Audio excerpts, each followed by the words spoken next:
My name is Saddharaja, if you've not met me before, and I teach here at the centre.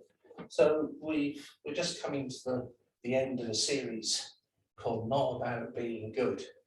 And it's a really good, it's from a really good book, plug, called by a woman called Saddharaja, very good Dharma teacher. So you can buy it in the bookshop.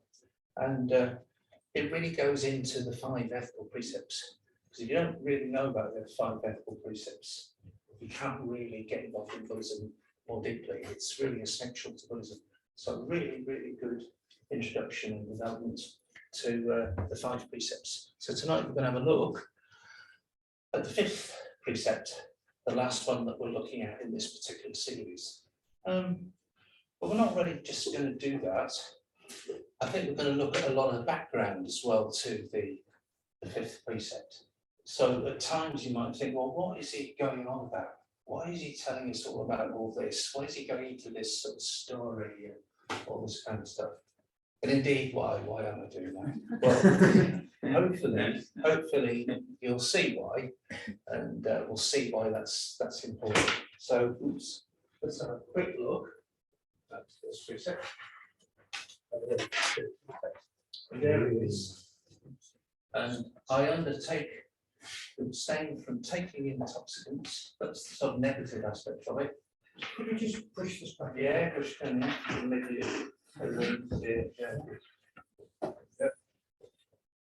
And with mindfulness clear and radiant, I purify my mind. That's the old Pali there from the original language. So really, it's all about, if you've done the Transform Your Life course, you'll remember this is a recycled sheet from the Transform Your Life course. It's always good to recycle things. So it's about moving away from alcohol and recreational narcotics, learning to manage distraction and craving for oblivion and escapism, and the me-centered attention that we often crave, techno-intoxication, all that kind of stuff. Transfer developing mindfulness. In fact, all the 5 precepts themselves depend on mindfulness. Mindfulness is crucial to all of them. It's about developing moments of clarity and radiance as often as possible. You know, these sorts of little moments in life. And bringing mindfulness into all your actions, absolutely everything that you do. From the moment you wake up to when you go to bed. And it's even said that really experienced practitioners can be mindful in their sleep. I haven't particularly experienced that, but it's said that anyway. Anyway, what I'm going to do now is I'm not going to talk about the 5th precept for a little while. I will come back to it in more depth.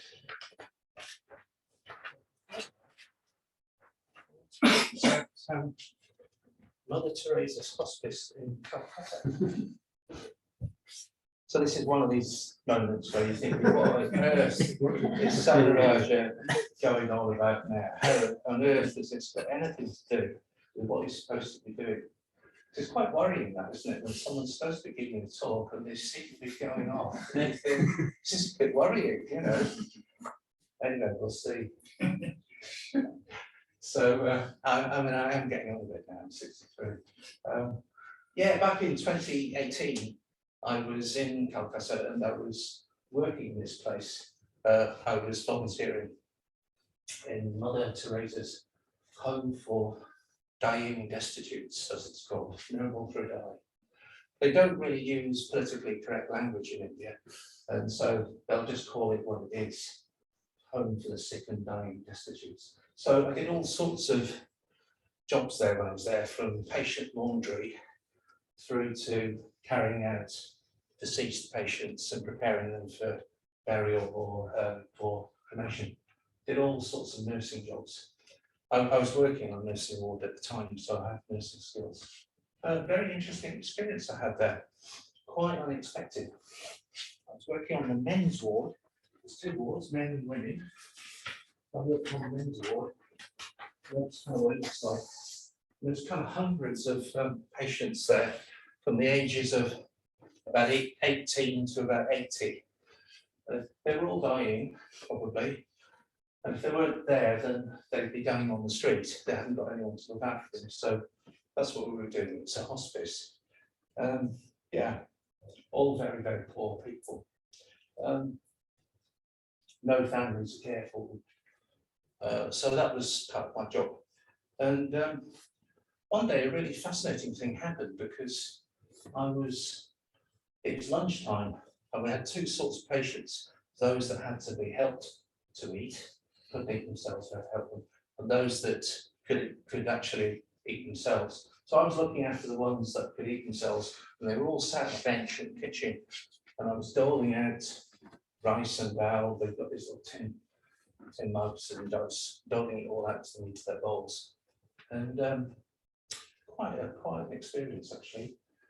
Anyway, in the middle of it all, there they were, dying people, and something really strange occurred, which has never happened to me in my whole life before. There I was, doling out the food. There they were, with their bowls, receiving it. And something very, very strange happened for a minute, 2 minutes, I don't know. But things sort of flipped round. I suddenly became a patient. I was kind of looking at myself, doling out this food. And I was like a patient. I had all the emotions of a patient. And then it flipped back, and then I was kind of myself again, and then I was one of the other patients. It was really very, very strange kind of experience. And I've never experienced it before quite like that. I've had some strange experiences in meditation and on retreats in my time, but nothing quite like that. And it went on for a little while. And it was only because one of my colleagues came and tapped me on the shoulder and said, "Have you got any more chapatis?" And I suddenly kind of came back to myself, but who I was and who they were became a bit blurred during that period. It was a really strange and interesting experience. And yeah, so there was a kind of circle of giving, receiving, vulnerability, humanity, all that kind of stuff, all in the same kind of moment. So it might have lasted 30 seconds, it might have lasted a couple of minutes. I really don't know. But I was no longer a privileged Westerner kind of helping people in a third world country. That had all kind of changed. And it happened in a really natural, quite an ordinary kind of way. So it was there was a dynamic interplay there, which was quite humbling for me. Time stood still for a while. And I think the experience was important, actually, because it broke down the usual division, the dichotomy that you get between a helper and the helped. You know, a Western man, an Indian man, a healthy man, sick man. That kind of dichotomy that was usually there. As I say, I was working on a mental health ward at the time in the UK, and I never experienced anything like that on the mental health ward. But so this was quite a unique experience. It was strong and it was actually very positive. So yeah, I tell this story because it hints at something quite important in Buddhism. It hints at an insight that the Buddha had about the nature of fixed self. The Buddha taught that all our unhappiness as human beings comes from the fact that we fix ourselves, we identify ourselves in quite a fixed kind of way. It's very easy to do. And if we're able to free that up a bit more, we'll actually have a more happier, meaningful kind of life. I'll go into that in a minute. So here's me. I'm kind of in here, as it were, and you're there. You're separate from me, and you're in your experience, and they're quite distinct, aren't they? Yeah. And we kind of protect this in here bit that we have. It's quite a natural thing to do. We've been trained to do that throughout our lives. But it's completely understandable because it seems like that way, doesn't it? It seems that I'm me and I'm talking, you're sat there and you're not talking, you're different from me. And that's how it seems. And also that's how we've been trained to see life since we were born. granddaughter, and I can see the training going on. It's happening to her. The other day she came up to me, she pulled a toy off and she said, mine, granddad, like this. And I thought, yeah, that's how it starts, doesn't it? So our ego clinging manifests itself in all sorts of different ways. This ego clinging, it clings to our possessions. We identify ourselves with our gender, whether we're male or female or something else. It identifies itself with our generation, how old, how young we are. I'm a baby boomer, that's what I've been told. So I can kind of cling to that if I want to. Our name and address, yeah, our occupation, our likes and dislikes. So a million other ways that we kind of cling to who we think we are. And it kind of fixes itself. And we have to do this to function in the world, it seems. But the Buddha said it isn't ultimately who we are. All these things, these fixtures, as we see them, will change. In fact, they're changing all the time throughout our lives. But they will completely go at some point in our lives, particularly when we die. We will lose everything that we've identified with in this life. So the Buddhist life is lived to transcend this self-clinging, as we call it, letting go, loosening up a bit, and bit by bit throughout our practice. So all Buddhist practices are there to help us do that: meditation, ritual and devotion, listening to lectures, talking, all that kind of thing, going on retreat, which I believe some of you are about to do. That's all there to help us, bit by bit, let go of this kind of tight ego clinging that easily manifests in our lives. So we're trying to move beyond this old fixed self into a new dynamic self. A self that isn't clinging so tightly to the ego in that kind of way. So that we can become individuals, so that we are receptive to something big, higher, something transcendental coming in and transforming us. So as we become more experienced in Buddhism and meditation, we get used to this process. We get more tuned to the process, and we're more willing to let go and open up. So we're going to have some groups now for 10 minutes. What we're going to talk about is what part of my fixed personal identity am I most attached to? Yeah, is it your name and address? Is it the car sitting in front of your drive? What is it? Is it your body? What are you most identified with in your life? Is there anything you can do to loosen that up a little bit? You know? But it's just talking around that whole area of what you're really identified with. It will all be different. Everybody's is completely different. But let's just go into our groups now for 10 minutes and have a bit of fun. And then you can tell me a bit about what you discovered after that process. I believe you're doing a group with people and you're doing a group with people. Yeah. All right. See you in a little So while. groups of 4 or something like that? 4 sounds good, yeah. Yes. I'd like to hear about your experiences. What are we most attached to, do you think? What did you notice? Was it your name and address? Was it your job? What was it? Your role in life? Something like that. Don't all shout at once. It sounds like job. It's a bit revealing, isn't it? It's a bit revealing. I was saying, I think it sounds like job for a lot of people. Job, yeah, it's got to be, isn't it? There's a massive amount of time spending, isn't it, at work? 35 hours or whatever. You know, it's going to really shape you, isn't it? Your experience, yeah. You're identified as a nurse or an IT consultant, teacher, you know, and you're going to really feel that. Yeah. Anything else? Mother.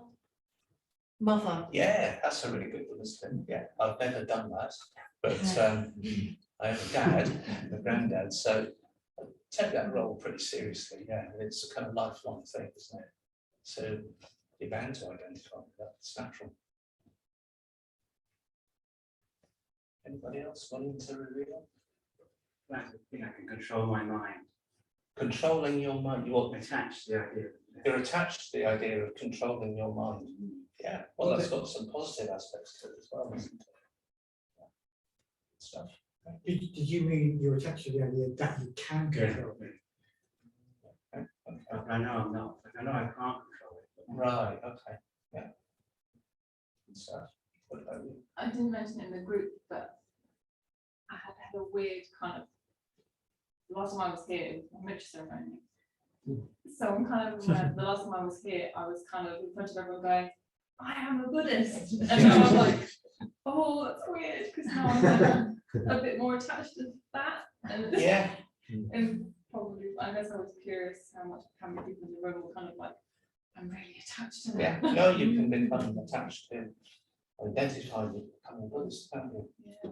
And so that, you don't see yourself as something else, as a human being first, that kind of thing. Yeah, no, it happens. So. Actually, it was really fascinating. In our group, you said having a Buddhist name actually helps you be less attached to one thing. Yeah. It's one of the reasons we have Buddhist names, is they get given to us by other people, and we have to accept whatever they give. So it's really good. I thought it was weird. I didn't understand why. When you introduced yourself initially, I was a little bit, my unconscious bias was kicked in because I thought you were going to give me a specific name. And then when you said your name, I was just a bit like, oh, what's the story behind that? But okay, it makes sense now. Well, I had an interesting experience. I was ordained 32 years ago. I was still a young man then. I was given this Buddhist name. But I had a premonition just before the night before my ordination, where my name was revealed to me in a dream. So I went off my ordination. I thought, oh, I know what my name's going to be. And it was completely wrong. It wasn't the name that I was. So that was a kind of delusion, really. I'd become quite fixed on what I thought. How ridiculous. Yeah. All right, well, let's move on a bit. So we've been looking at this self-clinging and talking around that area. And the Buddha did teach that if we're going to move towards enlightenment little by little, we've got to let go of our fixed identities. Yeah, and that can be a little bit scary sometimes, which is why we do it little by little. So how do we do that? Well, ethics is very, very important here. So we've been studying the 5 precepts, the ethical code practices of Buddhism, and they really help us to let go. And there's said to be like a 3-fold degree of this kind of letting go of the ego in Buddhism. The first one, the first layer is what we might call blending, or sort of teamwork. So that's where you've got an idea about something that you want to do, but someone else also wants to do it as well. So you work together and you blend your ideas, you do the will of each other. So it's like teamwork. And so, that'll get modified. You can't do exactly what you want to do. You've got to cooperate with other people. And that's, for most Buddhists, that's the level what they're working on most of the time, just being able to work cooperatively with other people. So you can't always get things the way that you want. And so that's a really good, that blended effort, if you like, is a really important sort of first stage of letting go of it. But there's another the second stage, a lot more demanding and more difficult. And that's where you decide that you're going to do the will of somebody you really, really respect, your teacher, whatever it might be, and you're going to say, look, whatever he wants me to do or she wants me to do, I'm going to do that, even if I don't like it. So it means, you're really challenging your desire to kind of control everything on your own terms. And the founder of our movement, Saddharaja, he did this back in the 50s. He arrived in this little Himalayan town called Kalimpong with his teacher, and he'd already wanted to kind of work with his ego. So he said, look, I'm willing to do whatever you tell me to do. It's a very, very challenging practice. So his teacher said, okay, stay here in this little town I worked for the good of Buddhism. And then he drove off in a jeep and left me. A couple of years ago, I was in Kalimpong and I actually found the very place where that took place, you know. And then our teacher Bante had to walk into the town. He had no money, he had nothing, and he had to do what he was told. And so in a way, that's a very, very kind of challenging practice. But some very experienced Buddhists do take that on sometimes. But of course, you've really got to trust that you're completely the person that is giving you these teachings. And then there's a third method, which we call bodhicitta. That's the kind of will to enlightenment, transcendental will to enlightenment, and take us over in the Buddhist life when you're very experienced in that. And that's a different order altogether. And there's so much written, so much talked about in the Buddhist scriptures about this magical kind of transforming agent called the bodhicitta, which is an aspect of the Buddha's enlightenment. And we can experience that. If we practice sincerely and fully, we can experience that. So 3 different levels here of kind of letting go of this fixed self-view. And well, if you've done the Transform Your Life course, you might remember this teaching we had on conditionality. We talked about things arising in the whole of phenomenon. This is a central Buddhist teaching. Things arise in dependence upon conditions. And on the ceasing of those conditions, things cease. This is a really deep, profound teaching that goes on at the level of the organic, inorganic rocks and molecules and all the rest of it. It goes on at the level of biology. It even goes on at the level of lower psychology. But the 2 bits that we were most interested in is these top 2 levels here, karma niyama and dharma niyama. So karma niyama is related to our ethical life. So how we act, skillfully or unskillfully, really has an effect on outcomes, other people's lives, our lives.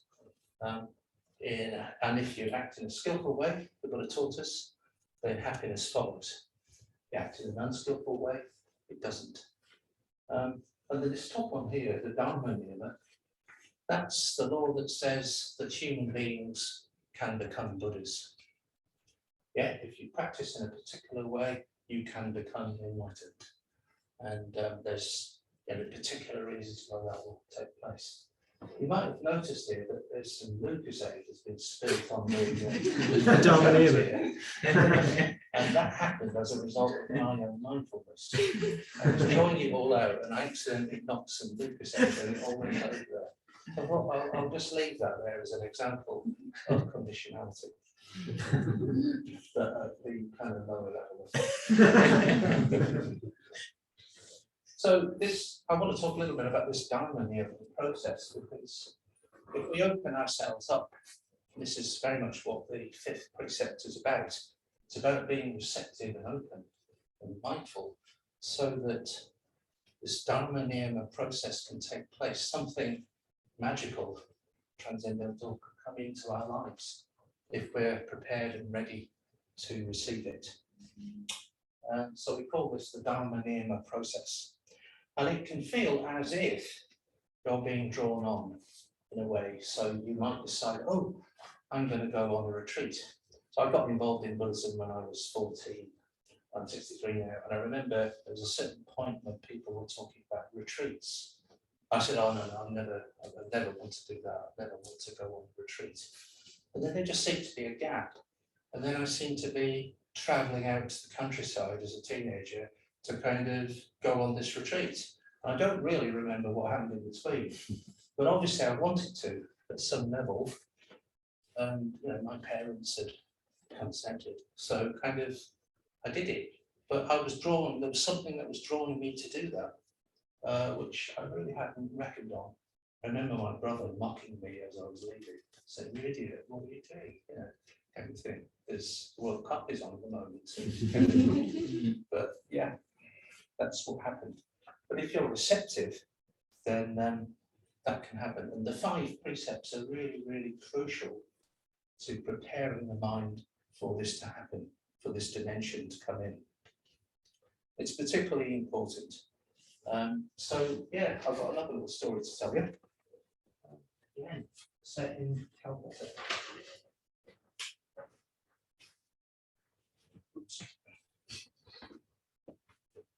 So there's a really, really old cemetery in Calcutta called Park Street Cemetery. It's really massive. It's all overgrown. It's about 300 years old. It's built by the British. Started by the British. British built Calcutta, and in not a very good way. And I was wandering around it when in 2014 I went out and did a month's pilgrimage around India with some friends, and we visited Lumbini, where the Buddha was born. We visited Bodh Gaya, where the Buddha gained enlightenment. We visited Sarnath, where the Buddha first taught his first disciples teachings, and we went to Kushinagara, where the Buddha died, or attained paranirvana, as we say. It was a really, really deep experience. But logistically, most pilgrimages in India start in Calcutta. It's just that's where it all, you fly there and you take the train and to the Himalayas, and that's where it all kind of starts. But I'd never been to Calcutta before, and I really didn't want to be there very long, actually, because it's got this very, very fearsome reputation as a really challenging place, and it is. Anyway, I was walking through this cemetery looking at the names of the Brits and all the rest of it, and how they'd all died in an area.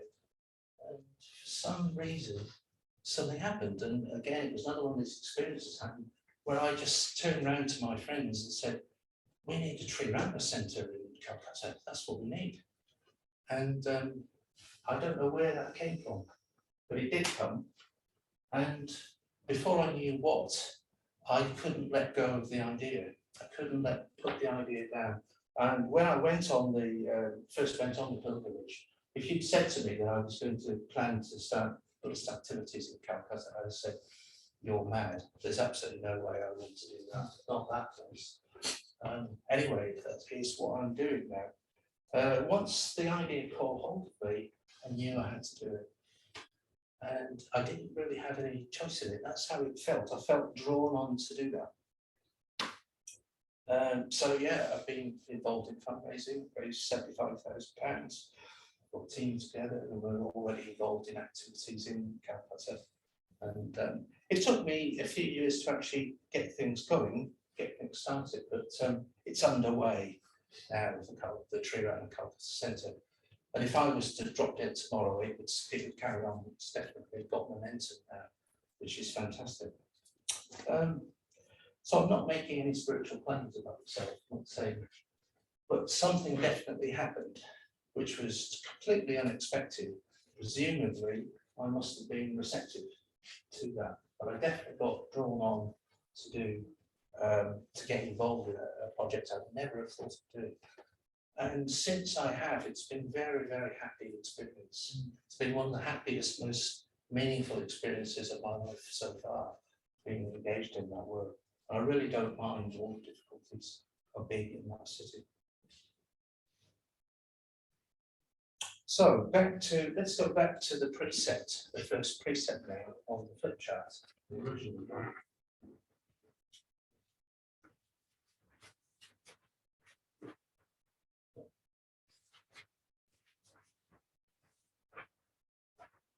So going back again to this fifth precept, only take it to extent, take intoxicants, and with mindfulness clear and radiant, yeah. So the main thrust of the precept is mindfulness, developing mindfulness clear and radiant. So we talk about this as being a mind precept. You know, in Buddhism we talk about body, speech, and mind, which is all of us. Everything that we do, we say or write, and you know, actions in relation to the mind, what we think about, what we will to happen, what we emote. So, but it's a mind precept. Actually, mindfulness covers everything. It covers our body, speech, and mind, all our actions. So it's really, really important and central Buddhist practice is mindfulness. It's not just about being less stressed. It's not just about being, enjoying your life a bit more and mindful surfing and things like that. Nothing wrong with all that. That's good. But there's much, much more to mindfulness than that. So let's have a look. Probably it's the greatest tool that we have is to become mindful. When you first learn the mindfulness of breathing meditation practice, you might think, this is really weird. I'm counting my breath. Why am I doing that? I don't need to count it. But you might find it's quite challenging to be able to do that. But when you get into the practice, something really magical can change in the rest of your life, the quality of the rest of your life. It's a catalyst for a deeper experience of the world. It's incredibly precious because everything we do and say begins with the mind. Yeah. So I'm going to read you some verses from the Dharma powder, which is one of the earliest teachings said to be the sayings of the Buddha, but we don't really know whether it was, but we think it was. I'll read those to you.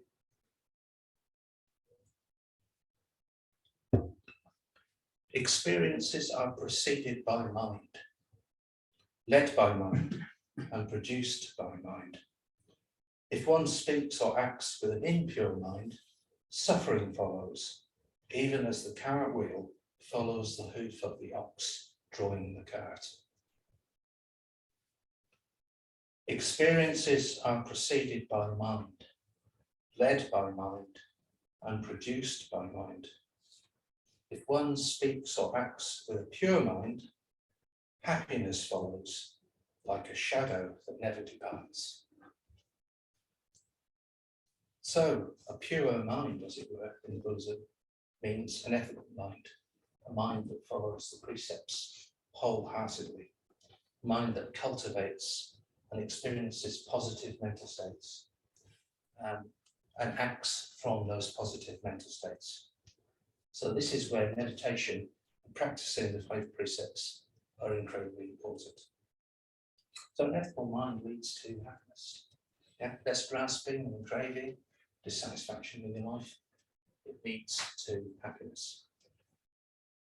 So we want to stay as aware and clear-headed as much as possible in our lives. So that means not clouding our minds with narcotics or excessive alcohol intake, or social intoxication or techno intoxication. We've really got to watch out for that kind of stuff these days, haven't we? So that we can be aware of everything, absolutely everything that we do. From getting up in the morning to going to bed at night. Often when people get into practicing meditating and practicing mindfulness, they start to notice how beautiful and how amazing the world is, which they may not have been in touch with before. So the 5th precept, mindfulness, is not just about lessening stress and taking control of your life positively. That is, it's about really appreciating what you've got and what there is in the world and this precious opportunity that you're in. And it's also about preparing your mind for something bigger and deeper to come in via the Dharma. So I was going to end this little presentation with a poem, and I couldn't decide which poem.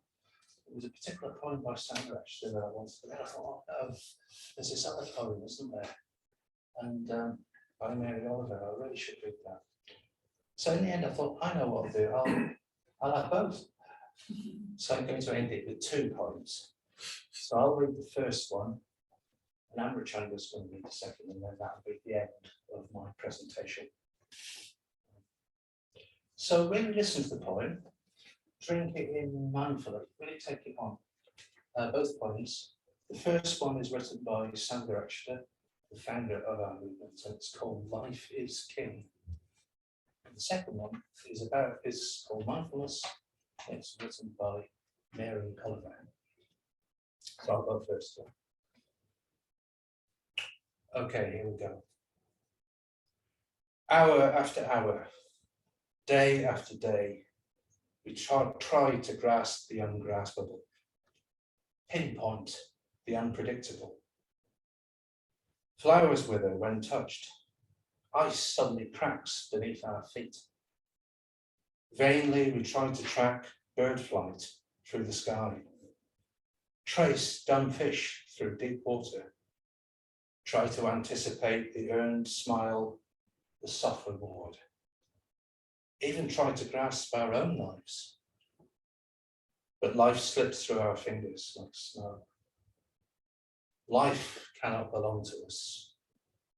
We belong to life. Life is king.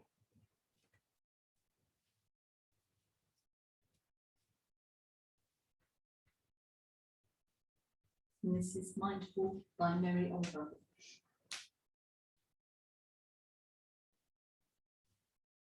Every day I see or hear something that more or less kills me with delight,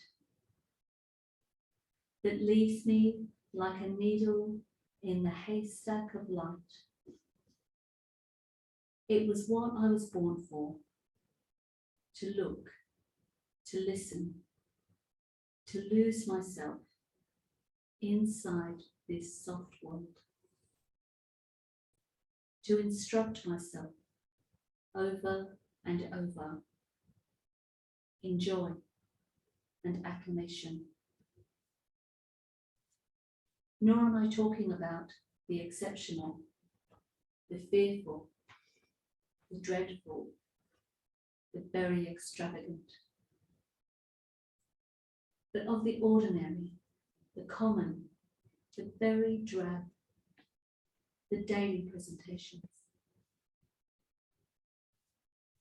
O good scholar, I say to myself, how can you help but grow wise with such teachings as these?